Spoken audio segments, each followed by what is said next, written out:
আলাইকুম সম্মানিত দর্শক শ্রোতা, আশা করি সবাই ভালো আছেন। আপনাদের দোয়ায় আমিও ভালো আছি।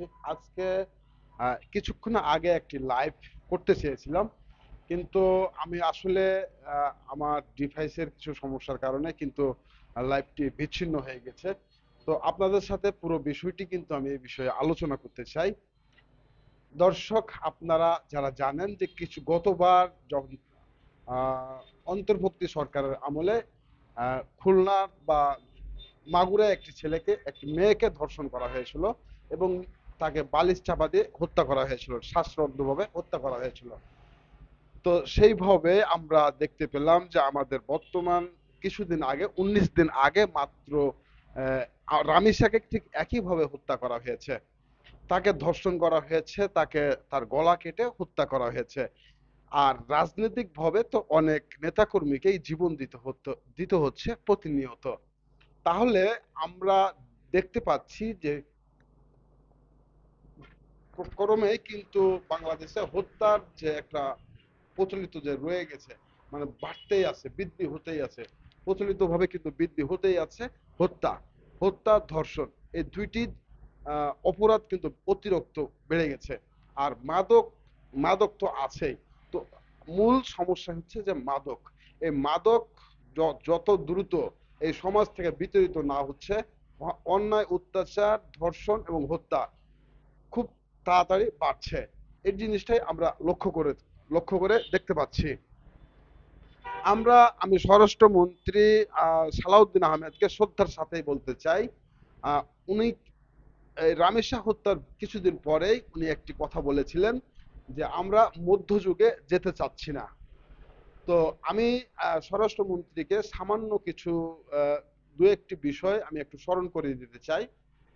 যে দেখুন, আপনি একজন স্বরাষ্ট্রমন্ত্রী, সারা বিশ্বে আপনার একটি প্রভাব রয়েছে, সারা বিশ্বের মানুষ কিন্তু আপনাকে চিনে। তো আপনিও তাদের আইন সম্পর্কে বা তাদের নীতি সম্পর্কে আপনিও জানেন। তো আপনার নীতি থেকে আপনাকে কিছু তথ্য আপনাকে সংগ্রহ করার জন্য আমি অনুরোধ করছি।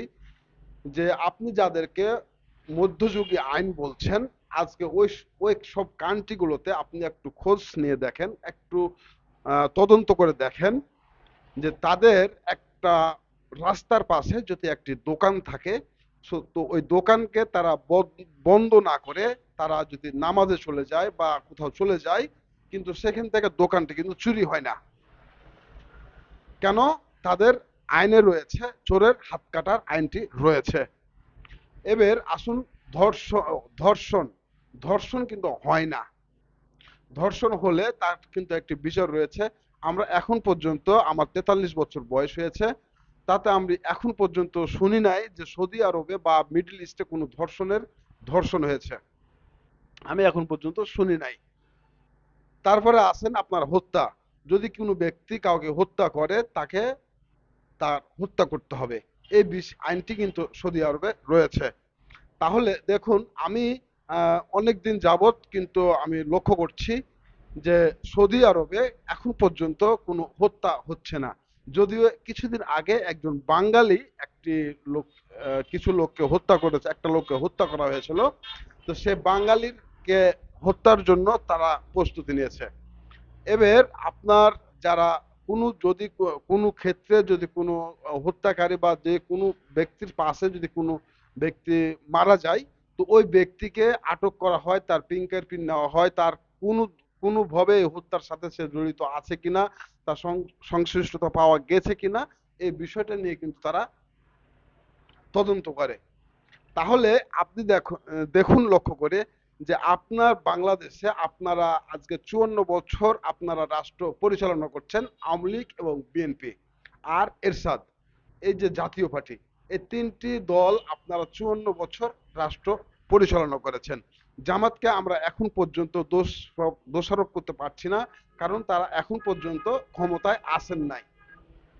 তাহলে আপনারা তিনটি দল 54 বছর দেশটিকে শাসন করেছেন, কিন্তু আজ পর্যন্ত আপনারা ওই একটা হত্যাকাণ্ডর বিচার পর্যন্ত আপনারা দেখাতে পারেননি, বন্ধ করা তো দূরের কথা। তাহলে আপনাকে বলবো যে আপনি এরকম ধরনের কথা না বলে, জনগণের মন থেকে বিচ্ছিন্ন না হয়ে আপনি তদন্ত করে আপনার, যেহেতু আপনিও একজন স্বরাষ্ট্রমন্ত্রী, আপনার আইন শৃঙ্খলা রক্ষা করার দায়িত্বটি আপনার। আপনি অবশ্যই মিডল ইস্টে যাদেরকে আপনি বলছেন যে এটা মধ্যযুগীয় আইন, তাদের থেকে আপনি কিছু তথ্য আপনি নিতে পারেন। নিয়ে আপনি বাংলাদেশের বিষয়ে আপনি বাংলাদেশের ব্যাপারে সেই বিষয়টাই অ্যাপ্লাই করতে পারবেন। আর যদি আপনার সৎ ইচ্ছা থাকে, তাহলে যদি আপনি আ- আপনার কাছে যদি ভালো লাগে, তাহলে আপনি সে কাজটি করতে পারবেন। আসুন এরকার আমরা কিছু সাধারণ মানুষের সাথে আমরা কিছু কথা বলি। ভাই, আপনারা জানেন যে আপনাদের বাংলাদেশে 54 বছর যে অন্যায় অত্যাচার হয়েছে, জুলুম হয়েছে, সে জুলুমের বিপক্ষে কিন্তু আপনারা এই 24-এর পরেই কিন্তু আপনারা দাঁড়িয়েছেন। 24-এর পরে দাঁড়িয়ে একটি সরকারকে আপনারা বিতাড়িত করেছেন।